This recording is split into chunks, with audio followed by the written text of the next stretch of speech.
আসসালামু আলাইকুম ওয়া রাহমাতুল্লাহি ওয়া বারাকাতুহু।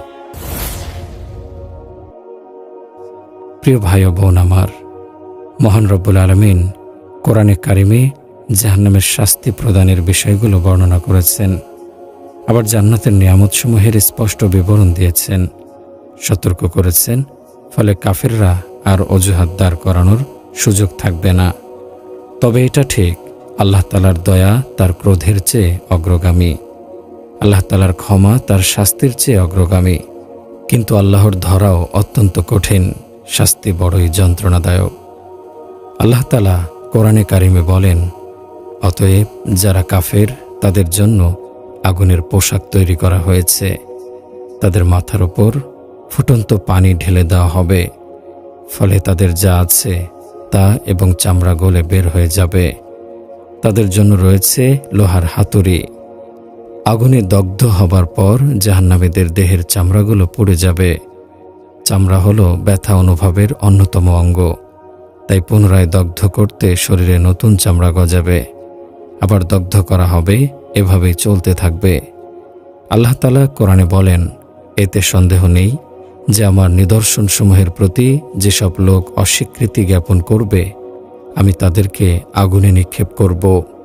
তাদের চামড়াগুলো যখন জ্বলে পুড়ে যাবে, তখন আবার তা পাল্টে দেব অন্য চামড়া দিয়ে, যাতে তারা আযাব আস্বাদন করতে থাকে। নিশ্চয় আল্লাহ মহাপরাক্রমশালী, প্রজ্ঞাময়। হযরত মুআজ রাদিয়াল্লাহু আনহু এ আয়াতের তাফসীর প্রসঙ্গে বলেছেন যে তাদের শরীরের চামড়াগুলো যখন জ্বলে পুড়ে যাবে, তখন সেগুলো পাল্টিয়ে দেয়া হবে এবং এই কাজটি এত দ্রুত গতিতে সম্পাদন হবে যে এক মুহূর্তে শতবার চামড়া পাল্টাবে।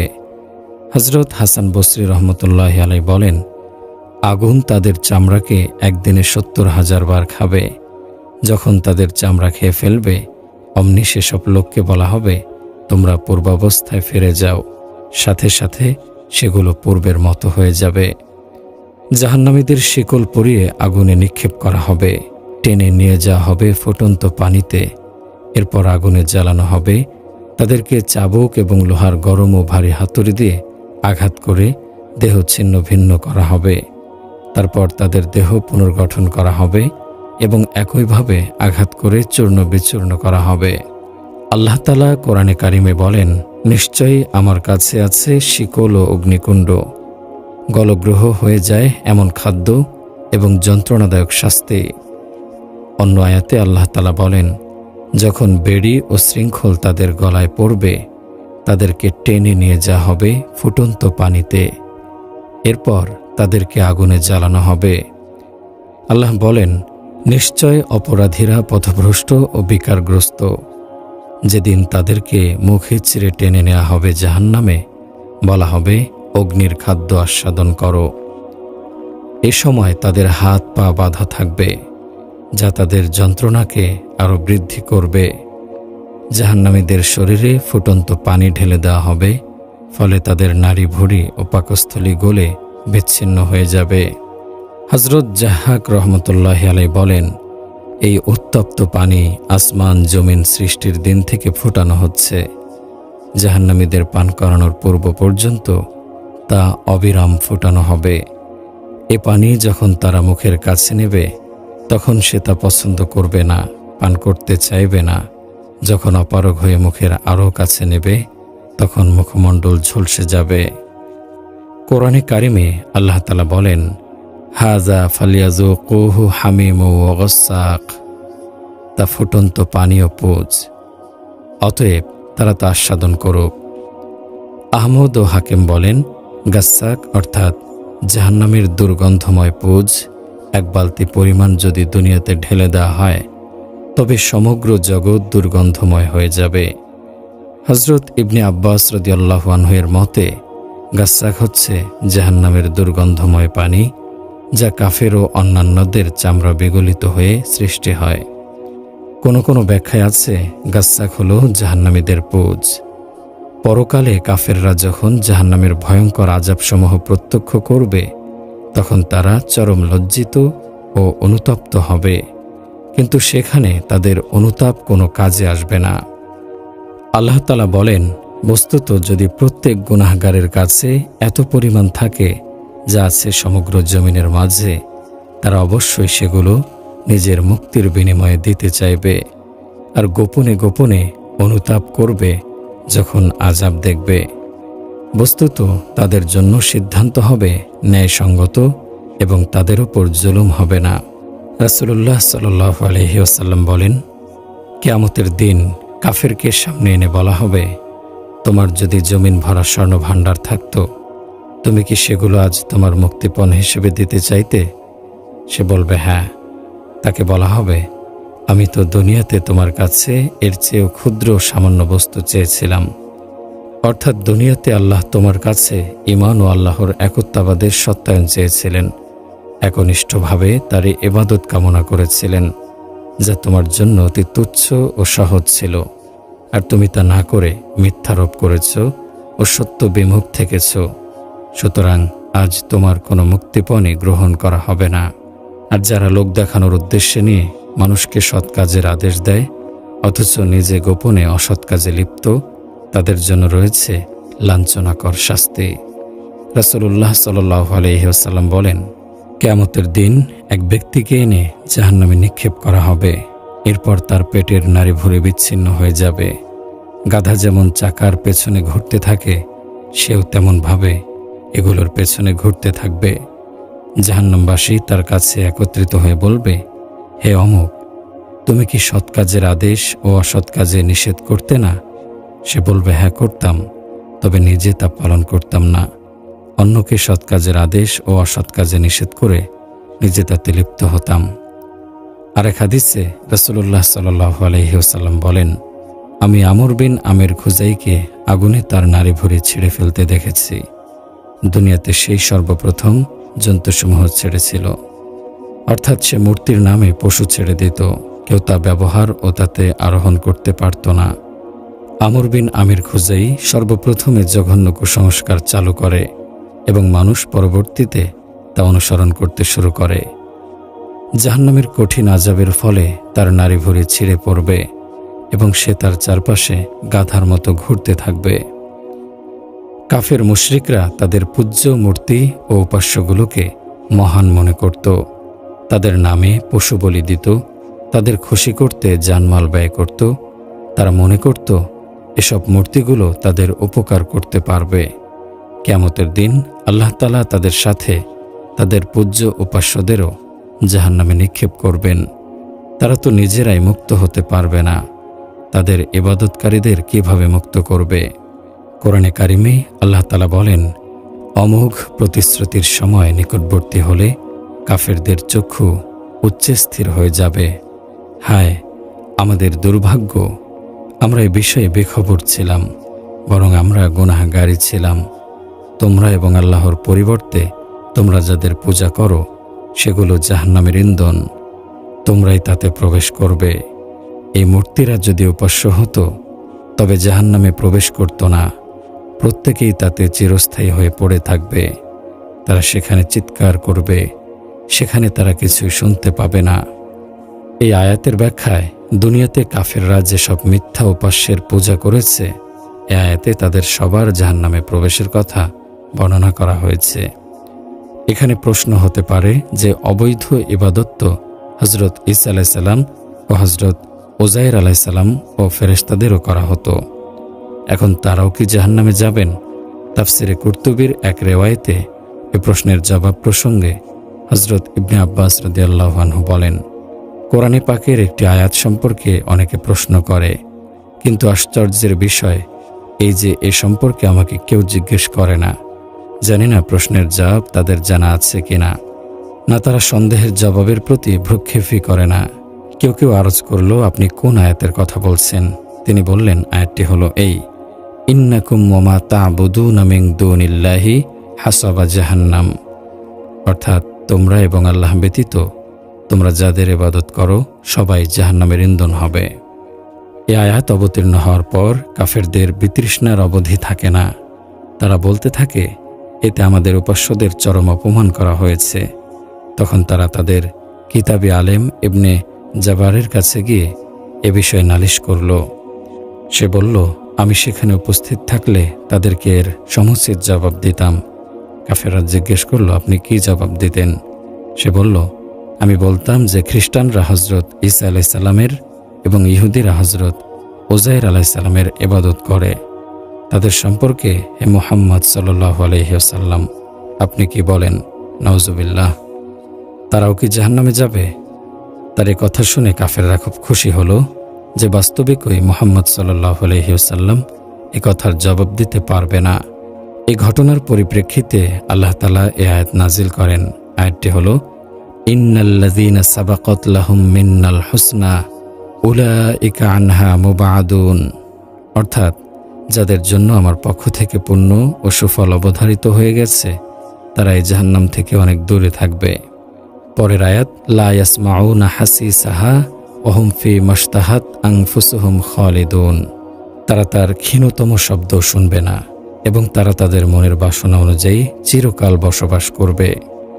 প্রিয় ভাই ও বোন আমার, জাহান্নামের আযাবের ভয়াবহ বর্ণনাগুলো পড়ে যদি আমাদের অন্তরের অবস্থা পরিবর্তন হতো, আযাবের ভয় যদি অন্তরে আসতো, গুনাহমুক্ত জীবন গঠন করতে পারতাম। হযরত আহমদ বিন হারব রহমতুল্লাহি আলাইহি বলেন, আফসোস, আমাদের প্রত্যেকেই সূর্য তাপের ওপর ছায়াকে প্রাধান্য দেই, কিন্তু জাহান্নামের উপর জান্নাতকে প্রাধান্য দেই না। হযরত দাউদ আলাইহিস সালাম বলেছিলেন, হে আল্লাহ, সূর্যের তাপে আমি সইতে পারি না, তবে কিভাবে আমি জাহান্নামের আগুনের উত্তাপ সহ্য করব? আপনার রহমতের বৃষ্টির গর্জনই আমি সইতে পারি না, তাহলে কিভাবে আমি জাহান্নামের গর্জন সহ্য করব?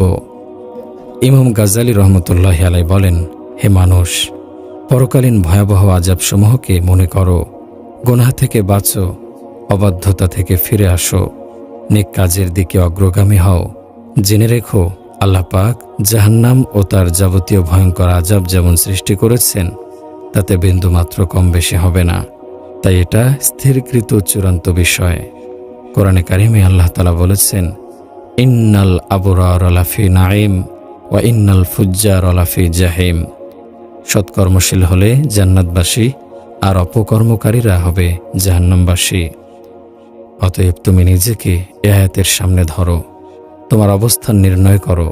তবে হ্যাঁ, প্রকৃত সিদ্ধান্ত সম্পর্কে আল্লাহই ভালো জানেন। প্রিয় ভাই ও বোন আমার, জাহান্নামীরা জাহান্নাম থেকে বের হওয়ার আশায় সেখানে চিৎকার করতে থাকবে। আল্লাহ তাআলা পবিত্র কোরআনে বলেন, তারা সেখানে আর্তচিৎকার করে বলবে, হে আমাদের পালনকর্তা, বের করুন আমাদেরকে, আমরা সৎ কাজ করব, পূর্বে যা করতাম তা করব না। আল্লাহ বলবেন, আমি কি তোমাদেরকে এতটা বয়স দেইনি যাতে যা চিন্তা করার বিষয় চিন্তা করতে পারতে? উপরন্তু তোমাদের কাছে সতর্ককারীও এসেছিল। অতএব আস্বাদন করো, জালেমদের জন্য কোনো সাহায্যকারী নেই। তারপর তারা আফসোস করবে, বলবে, হায়, আমাদের উপাস্যরা আজ আমাদের কোনো উপকারই করতে পারল না। দুনিয়াতে তাদের জন্য অযথাই আমরা কেঁদেছি। মূর্তির ভালোবাসায় আল্লাহর প্রেরিত নবী রাসূলগণকে মিথ্যারোপ করেছি। আমরা যদি তখন বুদ্ধি খাটিয়ে নবী রাসূলদের কথা মানতাম, তাহলে আজ জাহান্নামের ভয়াবহ শাস্তির সম্মুখীন হতাম না। কিন্তু তাদের সে আফসোস অনুতাপ কোনো কাজে আসবে না। আল্লাহ তাআলা কোরআনে পাকে বলেন, তারা বলবে, হে আল্লাহ, আমরা দুর্ভাগ্যের হাতে পরাভূত ছিলাম এবং আমরা ছিলাম বিভ্রান্ত জাতি। হে আমাদের পালনকর্তা, এ থেকে আমাদেরকে উদ্ধার করুন। আমরা যদি পুনরায় তা করি তবে আমরা গুনাহগার হব। সেদিন তাদের কোনো মিনতি কবুল হবে না, বরং বলা হবে, তোমরা ধিক্কৃত অবস্থায় এখানে পড়ে থাকো এবং আমার সাথে কোনো কথা বলো না। ওয়ালা তুকাল্লিমুন, এবং আমার সাথে কথা বলো না। এটাই হবে জাহান্নামীদের সর্বশেষ কথা। হযরত হাসান বসরি রহমতুল্লাহি আলাইহি বলেন, এরপরেই জাহান্নামীদের ওপর কথা না বলার আদেশ হয়ে যাবে। ফলে তারা কারোর সাথে কথা বলতে পারবে না। জন্তুদের মতো একে অপরের দিকে তাকিয়ে ঘেউ ঘেউ করবে। ইমাম বাইহাকি রহমতুল্লাহি আলাইহি মুহাম্মদ ইবনে কাব থেকে বর্ণনা করেন, কোরআনে জাহান্নামীদের 5টি আবেদন উদ্ধৃত করা হয়েছে। তার মধ্যে 4টির জবাব দেওয়া হয়েছে এবং 5 নম্বরটির জবাবে আল্লাহ তাআলা ওয়ালা তুকাল্লিমুনি বলেছেন। এটাই হবে জাহান্নামীদের শেষ কথা। এরপর তারা কিছুই বলতে পারবে না। দুনিয়াতে তারা গুনাহ ও অপরাধের ক্ষেত্রে পরস্পরের সহযোগী ছিল, কিন্তু জাহান্নামে তাদের সম্পর্ক হবে সম্পূর্ণ বিপরীত। গুনাহ ও অপরাধের ভিত্তিতে সৃষ্ট সম্পর্ক কিয়ামতের দিন শত্রুতা ও বিদ্বেষ রূপে নেবে।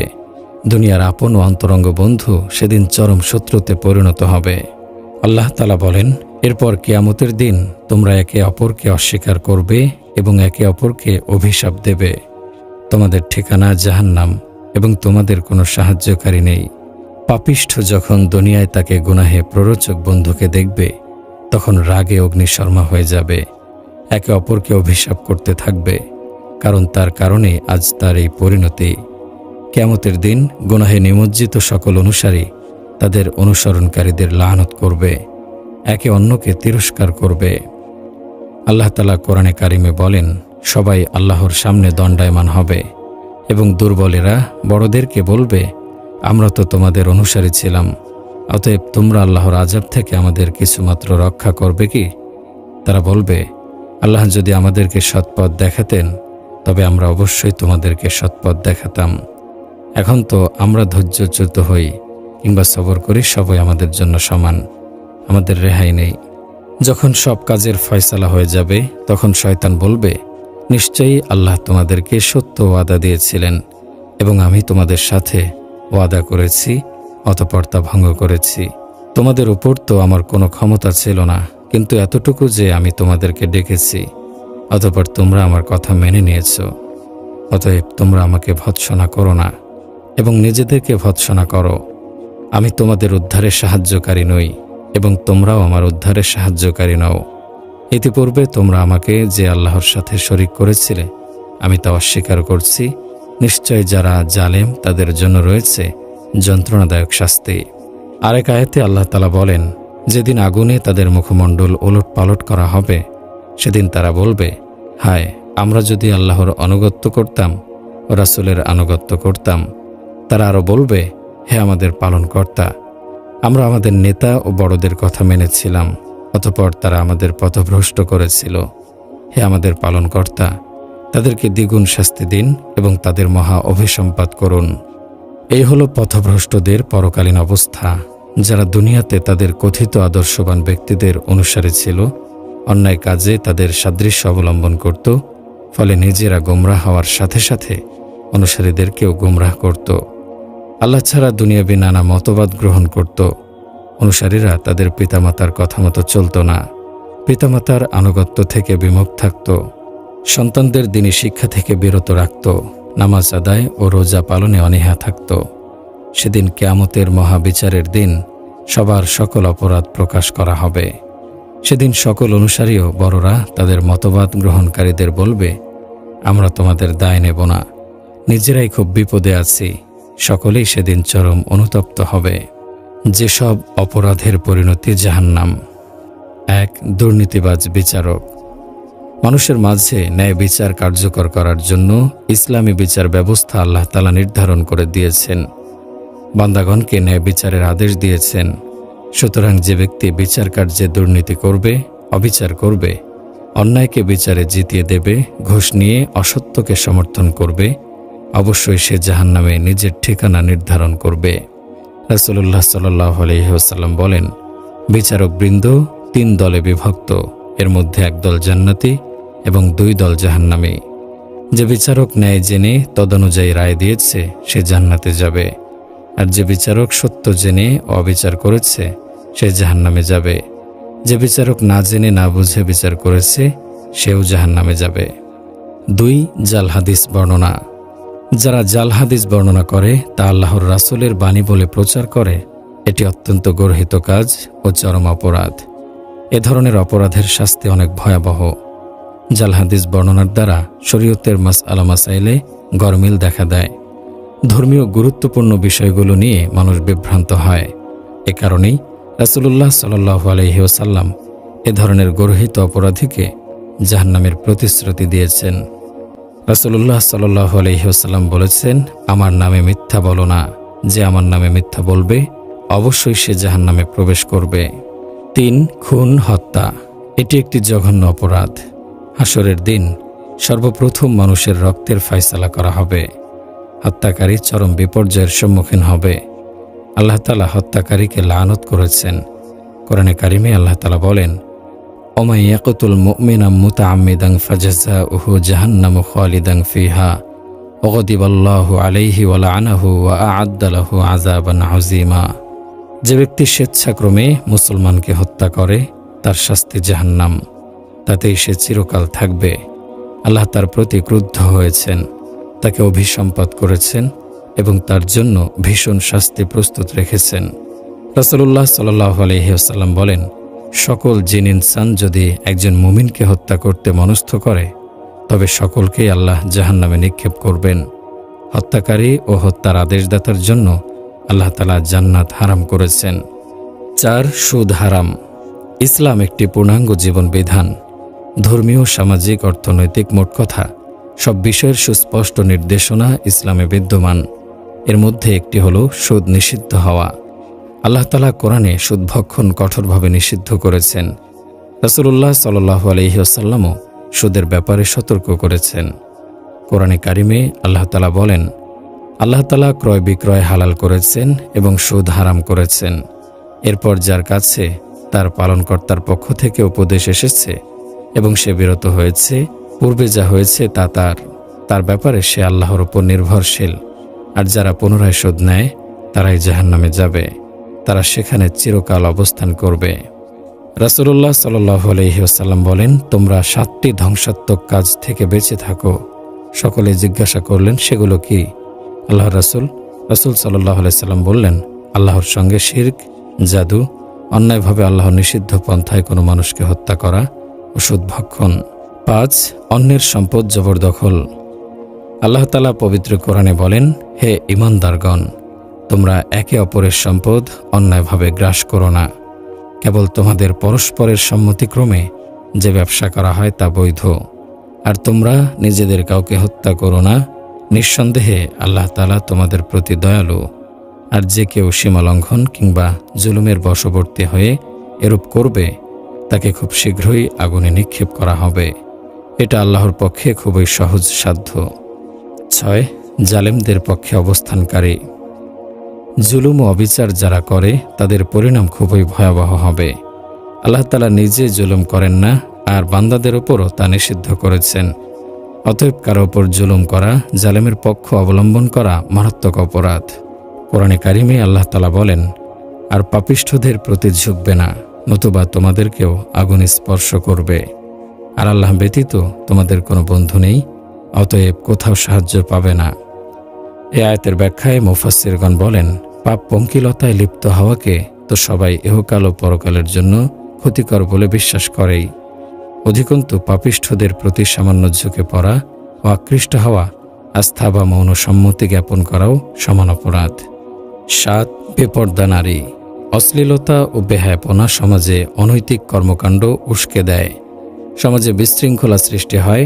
এ থেকে রক্ষা পেতে আল্লাহ রাব্বুল আলামিন মানুষকে পর্দা ও শালীনতা বজায় রাখতে আদেশ দিয়েছেন। বেপর্দা ও অর্ধনগ্ন নারীদের ব্যাপারে রাসূলুল্লাহ সাল্লাল্লাহু আলাইহি ওয়াসাল্লাম জাহান্নামের সংবাদ দিয়েছেন। কোরআনে কারিমে আল্লাহ তাআলা বলেন, যারা পছন্দ করে যে ঈমানদারদের মধ্যে ব্যভিচার প্রসার লাভ করুক, তাদের জন্য ইহকাল ও পরকালে যন্ত্রণাদায়ক শাস্তি রয়েছে। আল্লাহ জানেন, তোমরা জানো না। রাসূলুল্লাহ সাল্লাল্লাহু আলাইহি ওয়াসাল্লাম বলেন, জাহান্নামের 2টি দল আমি এখনো দেখিনি। এক দলের সাথে ষাঁড়ের লেজ সাদৃশ্য চাবুক থাকবে, যা দিয়ে সে মানুষকে প্রহার করবে। আর বস্ত্রবাহী নগ্ন নারী সম্প্রদায়, যারা নিজেরাও হেলে দুলে চলবে এবং অন্যদেরও আকৃষ্ট করবে।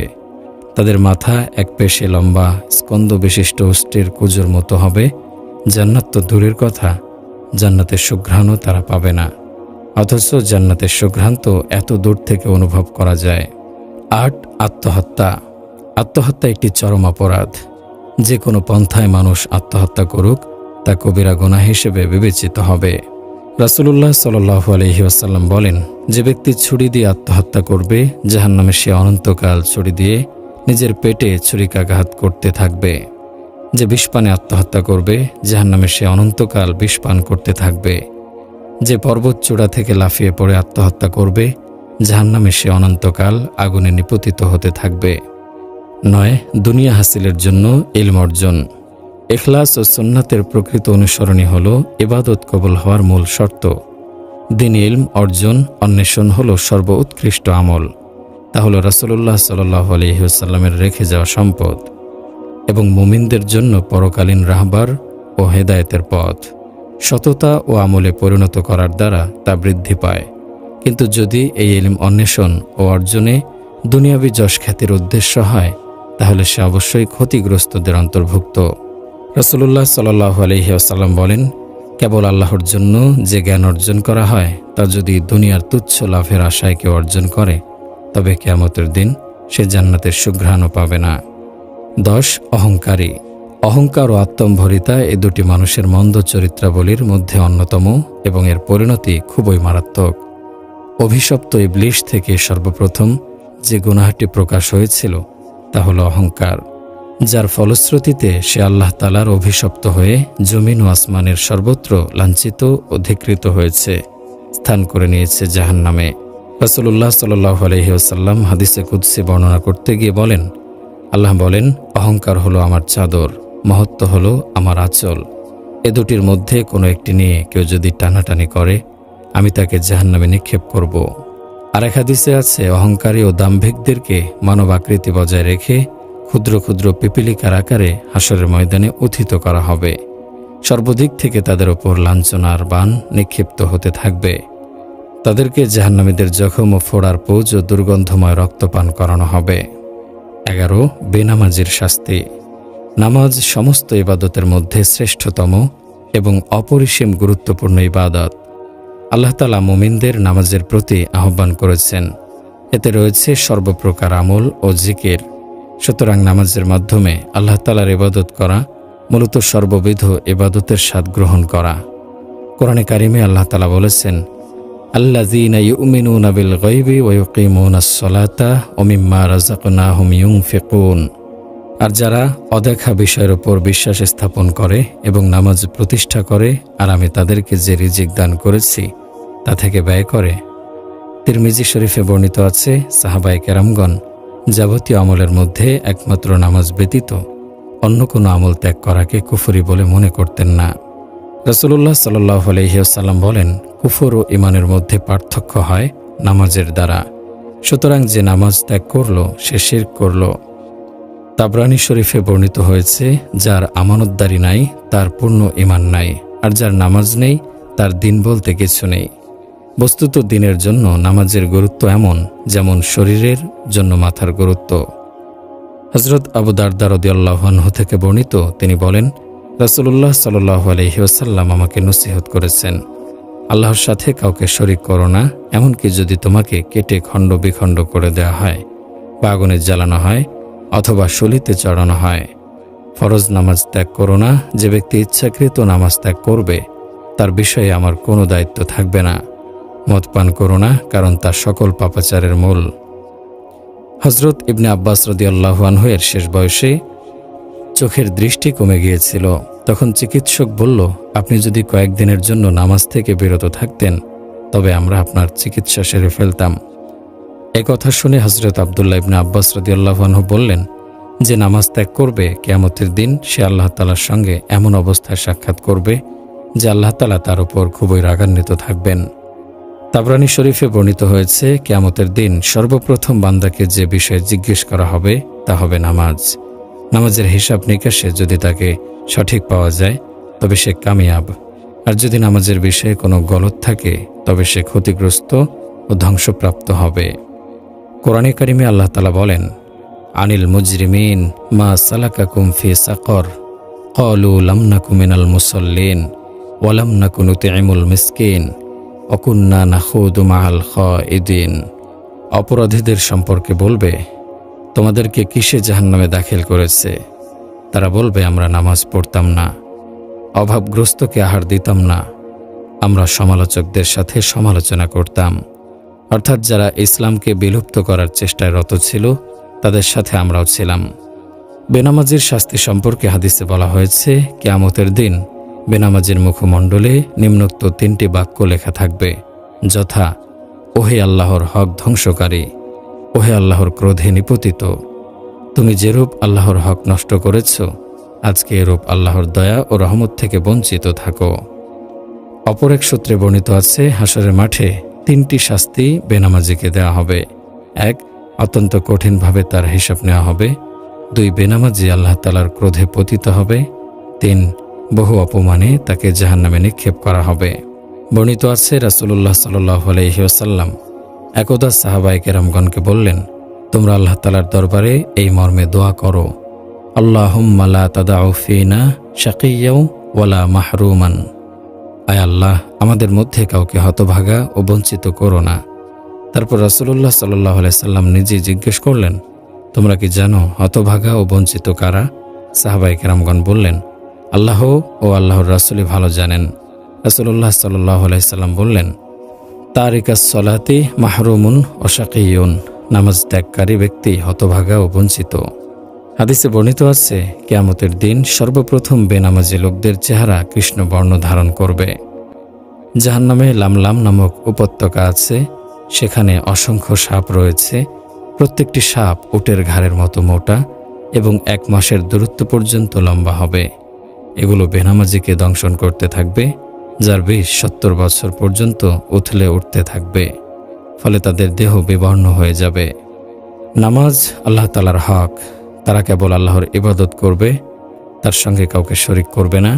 নামাজ প্রতিষ্ঠা করবে, যাকাত আদায় করবে, অন্যান্য ইবাদতগুলো সযত্নে আদায় করবে। ইবাদতসমূহের মধ্যে সর্বপ্রথম হিসাব হবে নামাজের। রাসূলুল্লাহ সাল্লাল্লাহু আলাইহি ওয়াসাল্লাম বলেন, কিয়ামতের দিন বান্দার আমলের মধ্যে সর্বপ্রথম হিসাব হবে নামাজের। নামাজের হিসাব সঠিক হলে ব্যক্তি সফলকাম হবে। নামাজে ত্রুটি থাকলে ক্ষতিগ্রস্তদের অন্তর্ভুক্ত হয়ে যাবে।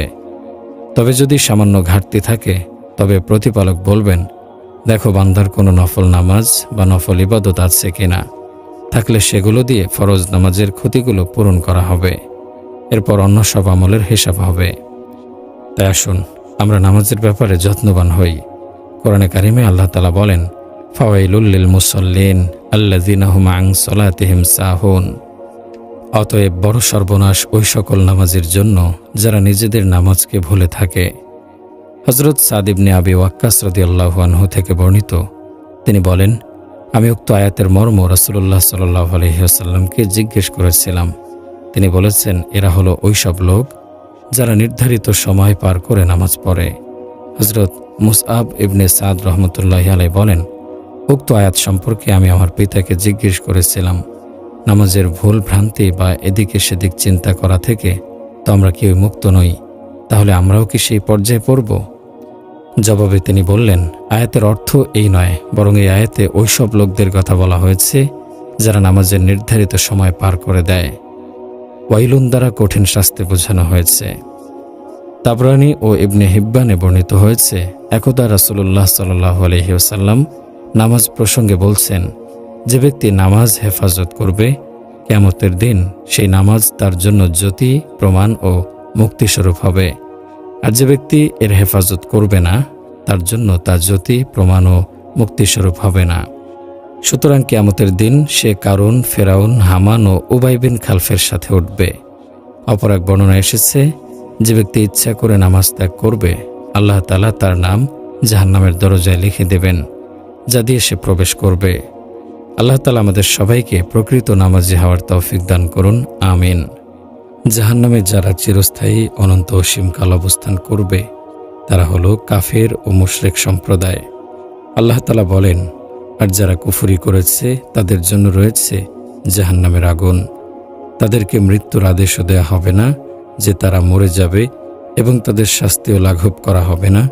আমি প্রত্যেক অকৃতজ্ঞকে এভাবে শাস্তি দিয়ে থাকি। অপরদিকে মুমিনগণ যখন জান্নাতে প্রবেশ করবে, জান্নাতের সুখ, শান্তি তথা যাবতীয় বিলাসিতায় তারা মগ্ন থাকবে। আল্লাহ তাআলার দর্শন লাভে ধন্য হবে। আল্লাহ তাআলা মুমিনদেরকে জান্নাতের অফুরন্ত নিয়ামতের প্রতিশ্রুতি দিয়েছেন। সেখানে তারা যা চাইবে তাই পাবে। তাদের 2 চোখ শীতল হবে, আশাপূর্ণ হবে। দুনিয়াতে যারা তাদের ঠাট্টা বিদ্রূপ করত, কষ্ট দিত, সেদিন আল্লাহ তাআলা তাদের দেখাবেন জাহান্নামীদের করুণ অবস্থা। জান্নাতীরা জাহান্নামীদেরকে দেখবে, পরিচিতদের দেখে চিনতে পারবে। জাহান্নামীরাও তাদের দেখবে, কথা বলবে। জান্নাতীরা তাদের বিভিন্নভাবে সম্বোধন করে ডাকবে। জান্নাতবাসীরা যেহেতু আল্লাহর প্রতিশ্রুতি সত্যরূপে পেয়েছে, তারা এখন জান্নাতের সুখ শান্তি উপভোগ করছে। জান্নাত সত্য, জাহান্নামের শাস্তি সত্য। জান্নাতবাসী জাহান্নামে ওইসব লোকদের দেখতে পাবে যারা দুনিয়াতে তাদের হেয় প্রতিপন্ন করত, কষ্ট দিত, জুলুম করত, যারা নির্বিঘ্নে ও নিশ্চিন্তে দুনিয়ায় জীবনযাপন করত, জান্নাত ও জাহান্নামকে বিশ্বাসী করত না, সত্য মিথ্যা নির্ণয়ে অনাগ্রহী ছিল। জাহান্নামবাসীদের প্রতি জান্নাতীদের সেই সম্বোধন কোরআনে কারিমে আল্লাহ তাআলা বলেছেন। জান্নাতীরা জাহান্নামীদেরকে ডেকে বলবে, আমাদের সাথে আমাদের প্রতিপালক যে ওয়াদা করেছিলেন তা আমরা সত্য পেয়েছি। অতএব তোমরাও কি তোমাদের প্রতিপালকের ওয়াদা সত্য পেয়েছ? তারা বলবে, হ্যাঁ। এরপর একজন ঘোষক উভয়ের মাঝখানে ঘোষণা করবে, আল্লাহর অভিসম্পাত জালেমদের ওপর, যারা আল্লাহর পথে বাধা দিত এবং তাতে বক্রতা অন্বেষণ করত। তারা পরকালের বিষয়েও অবিশ্বাসী ছিল। তারপর জান্নাতবাসী যখন জাহান্নামীদের দগ্ধ দেহগুলো প্রত্যক্ষ করবে, শাস্তির কঠিন দৃশ্য, তাদের রক্ত ও দুর্গন্ধযুক্ত পোজ ভক্ষণ অবলোকন করবে, তখন তারা জাহান্নামীদের প্রতি তিরস্কার করবে, বলবে, দুনিয়ায় অনিষ্টের পক্ষে তোমাদের অবস্থান আজ তো তোমাদের কোনোই উপকার করতে পারেনি। তোমাদের ধন সম্পদ ও প্রভাব প্রতিপত্তি সবই ব্যর্থতার রূপ নিয়েছে। তোমরা তো আজ সম্মিলিত আযাবে নিপতিত। কোরআনে কারিমে আল্লাহ তাআলা বলেন, উভয়ের মাঝে একটি প্রাচীর থাকবে এবং আরাফের ওপর অনেক লোক থাকবে, তারা প্রত্যেককে তাদের চিহ্ন দ্বারা চিনে নেবে। তারা জান্নাতীদের ডেকে বলবে, তোমাদের উপর শান্তি বর্ষিত হোক। তারা তখনও জান্নাতে প্রবেশ করবে না, কিন্তু প্রবেশ করার ব্যাপারে আগ্রহী হবে। পরের আয়াতে আল্লাহ তাআলা বলেন, যখন তাদের দৃষ্টি জাহান্নামীদের উপর পড়বে, তখন বলবে, হে আমাদের প্রতিপালক, আমাদেরকে এই জালেমদের সাথী করো না। আরাফবাসীরা যাদেরকে তাদের চিহ্ন দ্বারা চিনবে, তাদেরকে ডেকে বলবে, তোমাদের দলবল ও ঔদ্ধত্য তোমাদের কোনো কাজে আসেনি। এরা কি তারাই যাদের সম্পর্কে তোমরা কসম খেয়ে বলতে যে আল্লাহ এদের প্রতি অনুগ্রহ করবেন না? প্রবেশ করো জান্নাতে, তোমাদের কোনো আশঙ্কা নেই এবং তোমরা দুঃখিত হবে না। এরপর জান্নাতীরা জাহান্নামীদের সম্বোধন করবে, সেটা হবে বড়ই লজ্জাজনক সম্বোধন। আযাবে নিপতিত অবস্থায় জাহান্নামীরা আর্তনাদ করতে থাকবে, যখন ফুটন্ত পানি তাদের দেহে ঢালা হবে, জাক্কুমের সেই কাঁটাযুক্ত বিস্বাদ ফল ভক্ষণ করে যন্ত্রণায় কাতরাতে থাকবে আর চিৎকার করে কাঁদবে। সে সময় তারা জান্নাতবাসীদের ডেকে তাদের কাছে নির্মল পানি ও জান্নাতের খাদ্য কামনা করতে থাকবে এবং জান্নাতীগণ প্রতি উত্তরে জাহান্নামীদেরকে বলবে, তোমরা বরং আগুনেই দগ্ধ হতে থাকো। তোমরাই তো সীমা লঙ্ঘন করেছ, জীবনের মূল্যবান সময়গুলো নষ্ট করেছ, হেলায় ফেলায় জীবন পার করেছ, পরকালের শাস্তি অস্বীকার করেছ। সুতরাং আজ তোমরাই ক্ষতিগ্রস্ত ও লাঞ্ছিত। আল্লাহ তাআলা পবিত্র কোরআনে বলেন, জাহান্নামীরা জান্নাতীদেরকে ডেকে বলবে, আমাদের ওপর সামান্য পানি নিক্ষেপ করো, অথবা আল্লাহ তোমাদেরকে যে রিজিক দিয়েছেন তা থেকেই কিছু দাও। তারা বলবে, আল্লাহ এই উভয় বস্তু কাফেরদের জন্য নিষিদ্ধ করেছেন। তারা স্বীয় ধর্মকে খেলতামাশা বানিয়ে নিয়েছিল এবং পার্থিব জীবন তাদেরকে ধোঁকায় ফেলে রেখেছিল। অতএব আমি আজকে তাদের ভুলে যাব, যেমন তারা এদিনের সাক্ষাৎকে ভুলে গিয়েছিল এবং যেমন তারা আয়াতসমূহকে অবিশ্বাস করত। কিভাবে তাদের সাক্ষাৎ হবে? তাফসিরে মাআরিফুল কোরআনে এ প্রশ্নের বিস্তারিত বিবরণ দেয়া হয়েছে। জান্নাতীরা জান্নাতে এবং জাহান্নামীরা জাহান্নামে নিজ নিজ ঠিকানায় পৌঁছে গেলে ব্যাহতই উভয়ের মাঝে সব দিক দিয়ে বিরাট ব্যবধান হবে। কিন্তু এতদ সত্ত্বেও কোরআনে কারিমের অনেক আয়াত সাক্ষ্য দেয় যে উভয় স্থানের মাঝখানে এমন কিছু রাস্তা থাকবে যার ফলে একে অপরকে দেখতে পারবে এবং পরস্পরের মধ্যে কথাবার্তা ও প্রশ্নোত্তর হবে। সূরা সাফফাতে দুই ব্যক্তির কথাবার্তা বিস্তারিতভাবে উল্লেখ করা হয়েছে। তারা দুনিয়াতে একে অপরের সঙ্গে ছিল, কিন্তু একজন ছিল মুমিন, অপরজন ছিল কাফের। পরকালে যখন মুমিন জান্নাতে এবং কাফের জাহান্নামে চলে যাবে, তখন তারা একে অপরকে দেখবে এবং কথাবার্তা বলবে। বলা হয়েছে, জান্নাতীর সাথে ওকে দিয়ে জাহান্নামের সাথীকে দেখবে এবং তাকে জাহান্নামের মধ্যস্থলে পতিত পাবে। সে বলবে, হতভাগা, তোর ইচ্ছা ছিল আমিও তোর মতো বরবাদ হয়ে যাই। যদি মহান রব্বুল আলামিনের কৃপা না হতো, তবে আমিও তোর সাথে জাহান্নামে পড়ে থাকতাম। তুই আমাকে বলতি যে মৃত্যুর পর কোনো জীবন, কোনো হিসাব কিতাব বা কোনো আযাব হবে না। এখন দেখলে এসব কি হচ্ছে? উপর উল্লেখিত আয়াতসমূহ ও পরবর্তী প্রায় 1 রুকু পর্যন্ত এ ধরনের কথাবার্তা ও প্রশ্নোত্তর বর্ণিত হয়েছে, যা জান্নাতি ও জাহান্নামের মধ্যে হবে। জান্নাত ও জাহান্নামের মাঝখানে একে অপরকে দেখা ও কথাবার্তা বলার পথ প্রকৃতপক্ষে জাহান্নামীদের জন্য এক ধরনের আযাব হবে। চারদিক থেকে তাদের প্রতি অভিসম্পাদ বর্ষিত হবে। জান্নাতীদের অফুরন্ত নিয়ামত ও সুখভোগের উপকরণ দেখে জাহান্নামীরা আগুনের শাস্তির সাথে সাথে অনুতাপের আগুনেও তারা দগ্ধ হবে। অপরদিকে জান্নাতীদের নিয়ামত ও সুখে এক নতুন মাত্রা সংযোজন হবে, কেননা প্রতিপক্ষের বিপদ দেখে নিজ সুখ ও নিয়ামতের মূল্য বেড়ে যায়। যারা দুনিয়াতে ধার্মিকদের প্রতি বিদ্রূপ ও হাসি ঠাট্টা করত এবং তারা কোনরূপ প্রতিশোধ নিত না, ধৈর্য ধরত, আজ মজলুমরা জালেমদেরকে অপমানিত ও লাঞ্ছিত অবস্থায় আযাবে পতিত দেখে তারা হাসবে যে তাদের কৃতকর্মের প্রতিফল তারা পেয়ে গেছে। কোরআনে কারিমে আল্লাহ তাআলা বলেন, ইন্নাল্লাযীনা আজরামু কানু মিনাল্লাযীনা আমানু ইয়াদহাকুন ওয়া ইযা মাররু বিহিম ইয়াতাগামাজুন ওয়া ইযা ইনকালাবু ইলা আহলিহিম ইনকালাবু ফাকিহিন ওয়া ইযা রাআউহুম ক্বালু ইন্নাহা লাদাল্লুন ওয়া ইযা রাআউহুম ক্বালু ইন্নাহা উলাইকা লাদাল্লুন ওমা উরসিলু আলাইহিম হাফিজিন ফালইয়াউমাল্লাযীনা আমানু মিনাল কুফফারি ইয়াদহাকুন আলাল আরাইকি ইয়ানজুরুন হাল সুবিবাল কুফফারু মা কানু ইয়াফআলুন। যারা অপরাধী তারা বিশ্বাসীদেরকে উপহাস করত এবং তারা যখন তাদের কাছ দিয়ে গমন করত তখন পরস্পরের চোখ টিপে ইশারা করত। তারা যখন তাদের পরিবার পরিজনের কাছে ফিরত তখনও হাসাহাসি করে ফিরত। আর যখন তারা বিশ্বাসীদেরকে দেখত তখন বলতো, নিশ্চয়ই এরা বিভ্রান্ত। অথচ তারা বিশ্বাসীদের তত্ত্বাবধায়ক রূপে প্রেরিত হয়নি। আর যারা বিশ্বাসী তারা কাফেরদেরকে উপহাস করছে, সিংহাসনে বসে তাদেরকে অবলোকন করছে। কাফের রাজা করত তার প্রতিফল পেয়েছে তো।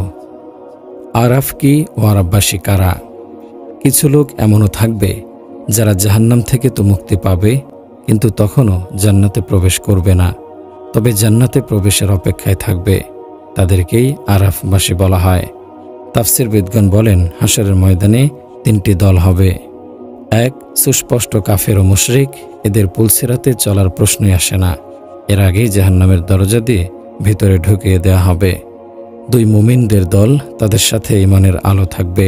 3, মুনাফিকদের দল, এরা দুনিয়াতে মুমিনদের সাথে লাগা থাকত, সেখানেও প্রথম দিকে মুমিনদের সাথে লাগা থাকবে এবং পুলসিরাতে চলতে শুরু করবে। তখন একটি ভীষণ অন্ধকার সবাইকে ঘিরে ফেলবে। মুমিনরা ঈমানের আলোর সাহায্যে সামনে এগিয়ে যাবে, মুনাফিকরা ডেকে ডেকে তাদেরকে বলবে, একটু আসো, আমরাও তোমাদের আলো দ্বারা উপকৃত হই। তখন আল্লাহর পক্ষ থেকে কোনো ফেরেশতা বলবেন, পেছনে ফিরে যাও এবং সেখানে আলো তালাশ করো। বস্তুত এ আলো ঈমান ও সৎকর্মের। এ আলো মুনাফিকরা পাবে না, প্রকৃত ঈমানদার তারা ছিল না, তাই সে আলো থেকে তারা কোনোভাবেই উপকৃত হতে পারবে না। এমতো অবস্থায় মুমিন ও মুনাফিকদের মাঝে একটি প্রাচীর বেষ্টনী দাঁড় করিয়ে দেওয়া হবে। মুনাফিকরা অন্ধকারে পুলসিরাত পার হতে গিয়ে নিচের উত্তপ্ত আগুনে পড়ে জ্বলতে থাকবে। ভেতরে মুমিনরা থাকবে, তাদের সামনে আল্লাহর রহমত এবং জান্নাতের মনোরম পরিবেশ বিরাজ করবে। এখানে তাফসীরবিদগণের মতে জান্নাত ও জাহান্নামের মধ্যবর্তী প্রাচীর বেষ্টনীর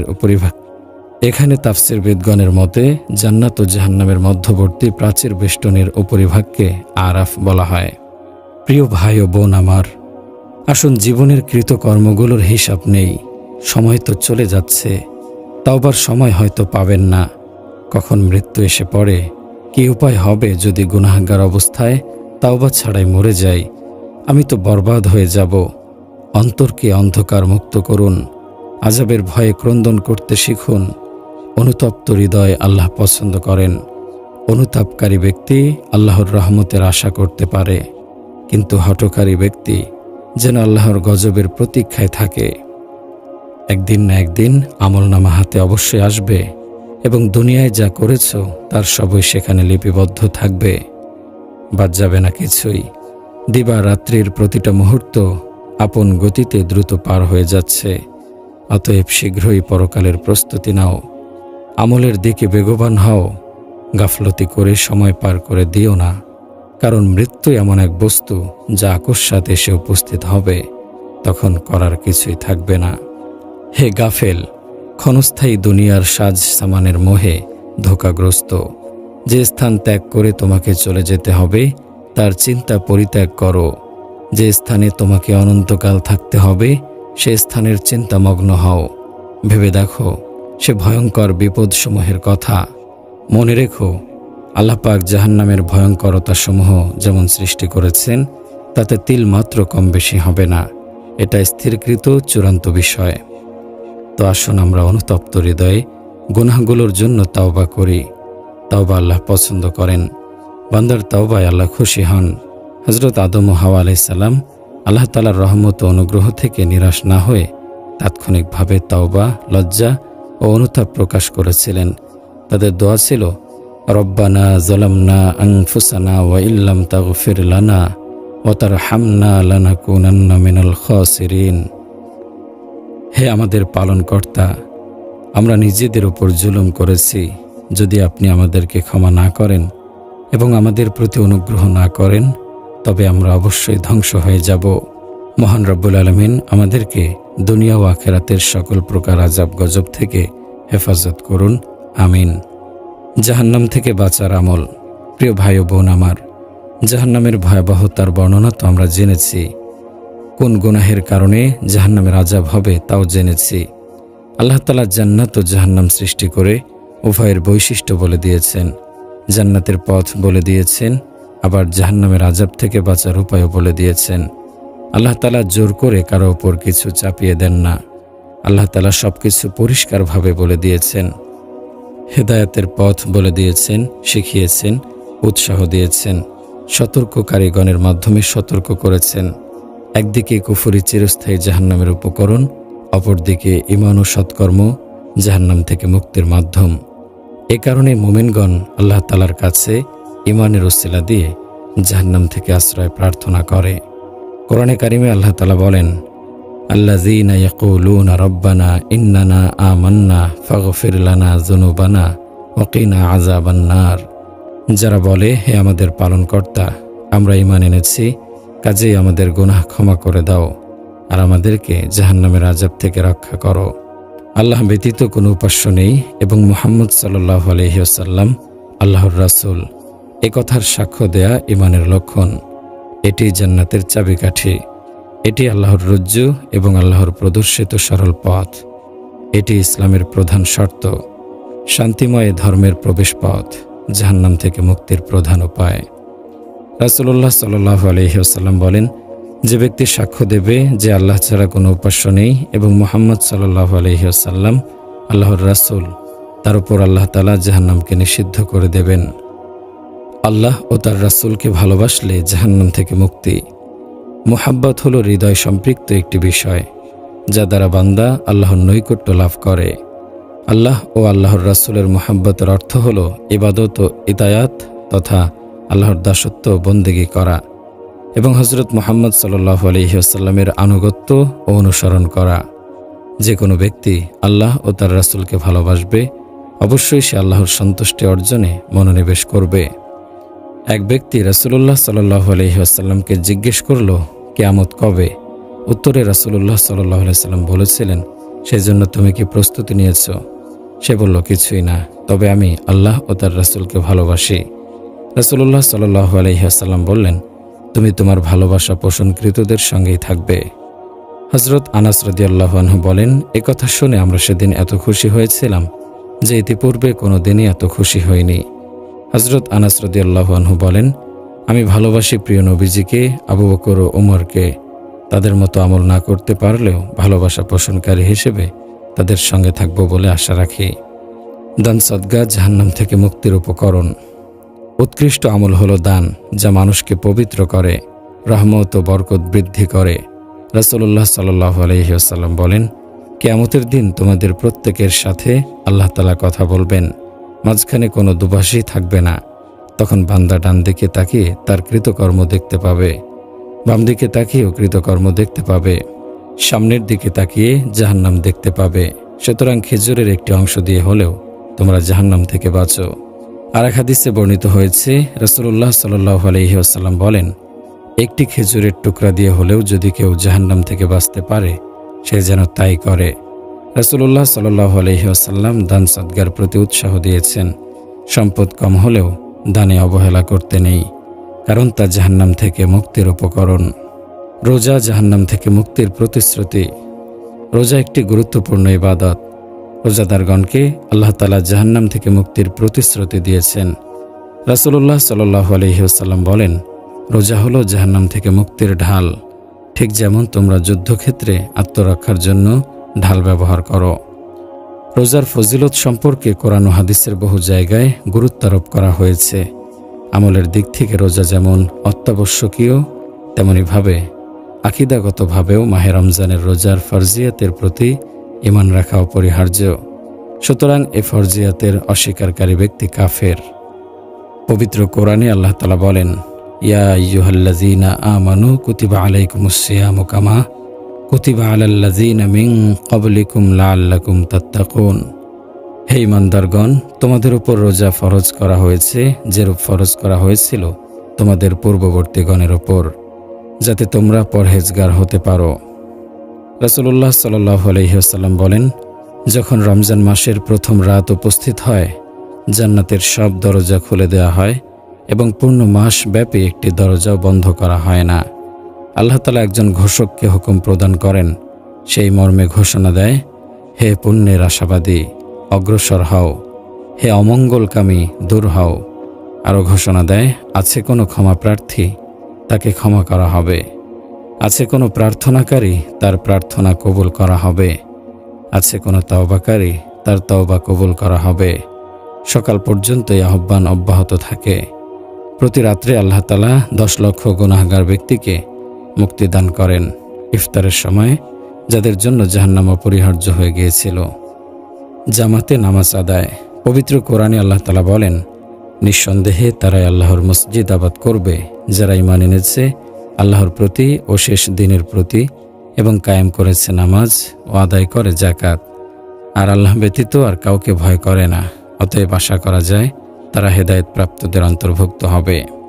বুখারী ও মুসলিম শরীফে আছে, রাসূলুল্লাহ সাল্লাল্লাহু আলাইহি ওয়াসাল্লাম বলেন, যে ব্যক্তি সকাল সন্ধ্যা মসজিদে উপস্থিত হয়, আল্লাহ তার জন্য জান্নাতে একটি ঘর প্রস্তুত করেন। কোরআনে কারিমে আল্লাহ তাআলা বলেন, কিয়ামতের দিন জাহান্নামের অধিবাসীদেরকে জিজ্ঞেস করা হবে, কিসে তোমাদেরকে জাহান্নামে নীত করেছে? তারা বলবে, আমরা নামাজ পড়তাম না। আল্লাহর রাস্তায় ধুলি মিশ্রিত পা। রাসূলুল্লাহ সাল্লাল্লাহু আলাইহি ওয়াসাল্লাম বলেন, যার দুপা আল্লাহর রাস্তায় ধুলি মিশ্রিত হবে, তার উপর আল্লাহ জাহান্নাম হারাম করে দেবেন। জিহাদ হলো ইসলামের সর্বোচ্চ শৃঙ্গ এবং সর্বোৎকৃষ্ট সংগ্রাম। ইসলামের সুশাসন বাস্তবায়নে এর বিকল্প নেই। উটের দুধ দহন পরিমাণ সময়ে যদি কেউ জিহাদ করে, তার উপর জান্নাত ওয়াজিব হয়ে যায়। আল্লাহর ভয়ে ক্রন্দন। রাসূলুল্লাহ সাল্লাল্লাহু আলাইহি ওয়াসাল্লাম বলেন, 2 ধরনের চোখকে আগুন কখনো স্পর্শ করবে না। 1, যে চোখ আল্লাহর ভয়ে কেঁদেছে। 2, যে চোখ আল্লাহর রাস্তায় জাগ্রত থেকে পাহারাদারি করেছে। সকল সৎ কাজই জান্নাতে প্রবেশ এবং জাহান্নাম থেকে মুক্তির উপকরণ। সচ্চরিত্রও জাহান্নাম থেকে মুক্তির উপকরণ। সচ্চরিত্রের অধিকারীরা রাসূলুল্লাহ সাল্লাল্লাহু আলাইহি সাল্লামের সবচেয়ে নিকটে থাকবে। তাদেরকে আল্লাহ তাআলা জাহান্নাম থেকে মুক্ত করে দেবেন। মুসলিম ভাইয়ের সম্ভ্রম রক্ষা। অপর মুসলিম ভাইয়ের সম্ভ্রম রক্ষা করাও জাহান্নাম থেকে মুক্তি দেবে। এক মুসলিমের উপর অপর মুসলিমের সাধারণ অধিকার হলো অনুপস্থিতিতে সে তার সম্ভ্রম রক্ষা করবে, তার পক্ষ থেকে প্রতিরোধ করে তাকে সহায়তা করবে। কোনো ক্রমেই তার সামনে অপর মুসলিমের অপমান সহ্য করবে না। রাসূলুল্লাহ সাল্লাল্লাহু আলাইহি সাল্লাম বলেন, অনুপস্থিতিতে যে অপর ভাইয়ের সম্ভ্রম রক্ষা করবে, তাকে জান্নাতে প্রবেশ করানো আল্লাহ তাআলার অধিকার হয়ে যায়। সন্তানের মৃত্যুতে ধৈর্য ধারণ। সন্তানের মৃত্যুতে ধৈর্য ধারণ জাহান্নাম থেকে মুক্তির উপকরণ হবে। বিপদ আপদ গুনাহ মুছে দেয়। আর সবচেয়ে বড় বিপদ হলো সন্তানের মৃত্যু। সন্তান হলো আমাদের কলিজার টুকরা। সন্তানের মৃত্যুতে মানুষ প্রচণ্ড আঘাত পায়, হৃদয় ভেঙে যায়। আর এই কারণেই সন্তানের মৃত্যুতে ধৈর্য ধারণ করা জাহান্নাম থেকে মুক্তির উপকরণ হবে। রাসূলুল্লাহ সাল্লাল্লাহু আলাইহি ওয়াসাল্লাম বলেন, কারো যদি 3টি সন্তান মারা যায় এবং সে ধৈর্য ধারণ করে এবং আল্লাহর কাছে এর প্রতিদান আশা করে, তবে তারা তার জন্য জাহান্নাম থেকে মুক্তির ঢাল হবে। আরেক হাদিসে রাসূলুল্লাহ সাল্লাল্লাহু আলাইহি ওয়াসাল্লাম বলেছেন, তোমাদের মধ্যে কোনো নারীর যদি 3 জন সন্তান মারা গিয়ে থাকে, তবে তারা তার ও জাহান্নামের মধ্যে আবরণ হবে। এক নারী প্রশ্ন করল, 2 জন হলেও? রাসূলুল্লাহ সাল্লাল্লাহু আলাইহি ওয়াসাল্লাম বললেন, 2 জন হলেও। কন্যা সন্তানের লালন পালন। কন্যা সন্তানের যত্ন সহকারে লালন পালন জাহান্নাম থেকে মুক্তির উপকরণ হবে। জাহেলিয়াতের যুগে আরবের অধিবাসীরা কন্যা সন্তান জন্ম নিলে তা অশুভ মনে করত, অপছন্দ করত। তারা কন্যা সন্তানদেরকে জীবন্ত কবর দিত। ইসলাম আসার পর রাসূলুল্লাহ সাল্লাল্লাহু আলাইহি সাল্লাম এই নির্মমতার মূলোৎপাটন করে দেন। কন্যা সন্তান লালন পালনের পুরস্কার এবং নারীদের পূর্ণ অধিকার প্রতিষ্ঠায় রাসূলুল্লাহ সাল্লাল্লাহু আলাইহি সাল্লাম ব্যাপক ভূমিকা পালন করেন।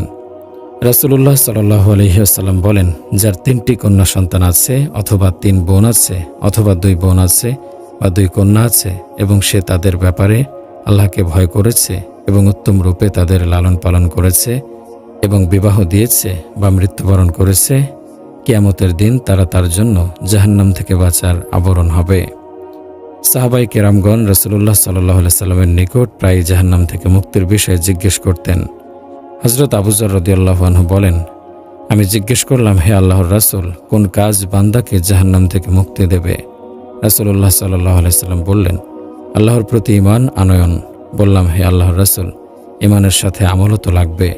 রাসূলুল্লাহ সাল্লাল্লাহু আলাইহি সাল্লাম বললেন, আল্লাহ তাকে যে রিজিক দিয়েছেন তা থেকে খরচ করবে। আল্লাহ তাকে যে রিজিক দিয়েছেন তা থেকে খরচ করবে। বললাম, হে আল্লাহর রাসূল, দরিদ্র হওয়ার ফলে যদি খরচ করার সামর্থ্য না থাকে?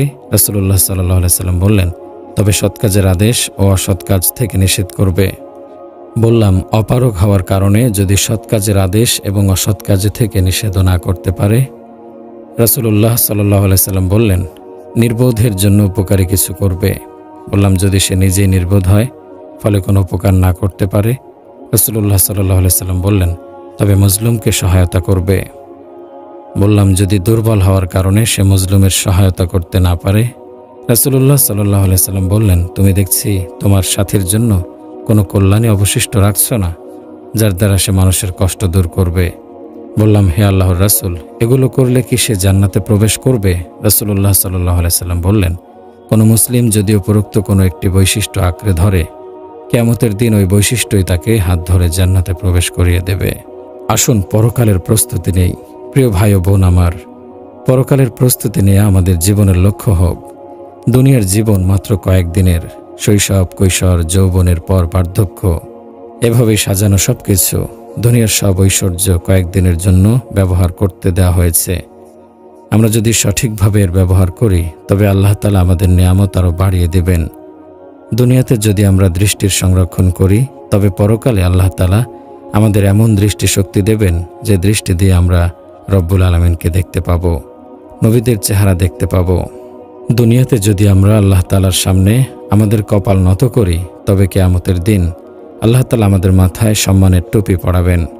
বলা হবে, এরা আমার সেসব বান্দা যারা দুনিয়াতে আমার সামনেই কেবল মাথা নোয়াতো। যৌবনে আমরা যদি ইজ্জত রক্ষা করি, চরিত্রকে পাপমুক্ত রাখতে পারি, তবে আমরা যখন প্রতিপালকের সামনে দাঁড়াবো, তখন রোদের সময় হবে, সূর্য চমকাতে থাকবে, লোকেরা ঘামের মধ্যে সাঁতরাতে থাকবে। তখন আল্লাহ তাআলা বলবেন, যৌবনে যারা ইবাদত করেছ, পবিত্রতা রক্ষা করেছ, তাদের ওপর আমার রহমতের চাদর মেলে ধরব। এমনভাবে তাদের ছায়া দেব, গরম কিনা এরা বুঝতেই পারবে না। যদি আমরা নেক কাজে জীবন কাটাই, তবে 50,000 দিনের সমান হাসরের মাঠের একটি দিনে অন্যদের জন্য তা দীর্ঘ হলেও আমাদের মেশকের টিলায় পাঠিয়ে দেওয়া হবে। সেখান থেকে আমরা মেশকের সুঘ্রাণ পেতে থাকব। বকরি দহন করতে যে সময় লাগে, এর ব্যাপ্তি তেমন অল্প সময়ের মনে হবে। আমরা যদি নিয়ামতের সঠিক ব্যবহার করি, আল্লাহকে খুশি করি, যেদিন আমরা আল্লাহর সামনে দাঁড়াবো, তখন আল্লাহ তাআলা বলবেন, আমার বান্দারা মুমিন অবস্থায় তোমাদের চুল সাদা হয়েছে, আজ তোমাদের শাস্তি দিতে আমার লজ্জা করছে। এ ধরনের বান্দাদের আল্লাহ তাআলা হিসাব ছাড়া জান্নাতে প্রবেশ করাবেন। আর যদি আমরা এসব ঐশ্বর্যের সঠিক ব্যবহার না করি তবে লাঞ্ছনার শিকার হতে হবে। আল্লাহ তাআলা বলবেন, বান্দারা, দুনিয়াতে যদি তোমরা আমাকে ভুলে যাও, কুপ্রবৃত্তি তোমাদের পেয়ে বসে, শয়তান তোমাদের আমাকে ভুলিয়ে দেয়, তোমরা চোখে প্রবৃত্তির পট্টি বেঁধে নাও, উদাসীনতায় পড়ে থাকো, আমার নির্দেশ ভুলে যাও, আমার দরবার থেকে মুখ ফিরিয়ে নাও, দৃষ্টি সংরক্ষণ না করো, তবে মনে রেখো, ওয়ানাহশুরুহু ইয়াউমাল কিয়ামাতি আমা, কিয়ামতের দিন তাকে অন্ধ হিসেবে উঠাবো। তোমরা জিজ্ঞেস করবে, রব্বি লিমা হাসারতানি আমা ওয়া ক্বাদ কুনতু বাসীরা, প্রতিপালক আমাদের অন্ধ করে কেন উঠালেন, আমরা তো অন্ধ ছিলাম না। আল্লাহ তাআলা বলবেন, কাযালিকা আতাতকা আয়াতুনা ফানাসিতাহা ওয়া কাযালিকাল ইয়াউমা তুনসা, এভাবে একদিন তোমাদের কাছে আমার নির্দেশ এসেছিল, তোমরা ভুলে গিয়েছিলে, আজ আমি তোমাদের ভুলে গেলাম। তারপর আদেশ দেয়া হবে, আমার এসব বান্দাদের ধাক্কা দিয়ে জাহান্নামে ফেলে দাও, আমার এসব বান্দাদের ধাক্কা দিয়ে দিয়ে জাহান্নামে ফেলা হোক। বুদ্ধিমান তো তারা যারা দুনিয়াতে নেক কাজ করে ক্লান্ত হয় না, সবসময় পরকালের প্রস্তুতিতে ব্যস্ত থাকে, প্রতিটি মুহূর্ত ইবাদতে কাটে, প্রতিটি দিন রাত আল্লাহর কাছে কান্নাকাটি করতে করতে কেটে যায়। মানুষ ধোঁকায় পড়ে মনে করে সময় কেটে যাচ্ছে, আসলে সময় কাটে না, তুমি নিজেই নিঃশেষ হয়ে যাচ্ছ। তাই যেহেতু মৃত্যু, কিয়ামত, হাসর, মিজান, পুলসিরাত, জান্নাত জাহান্নাম অলঙ্ঘনীয় সত্য, তা ঘটবেই। তাই মনে রাখতে হবে, আমাকেও মরতে হবে, হাসরের দিন আল্লাহর সামনে দাঁড়াতে হবে, তাই আমাকেও সেদিনের প্রস্তুতি নিতে হবে। আল্লাহ তাআলা আমাদের সবাইকে পরকালের প্রস্তুতি নেয়ার, আল্লাহ তাআলার প্রিয় বান্দা হয়ে কবরে যাওয়ার তৌফিক দিন। আমিন।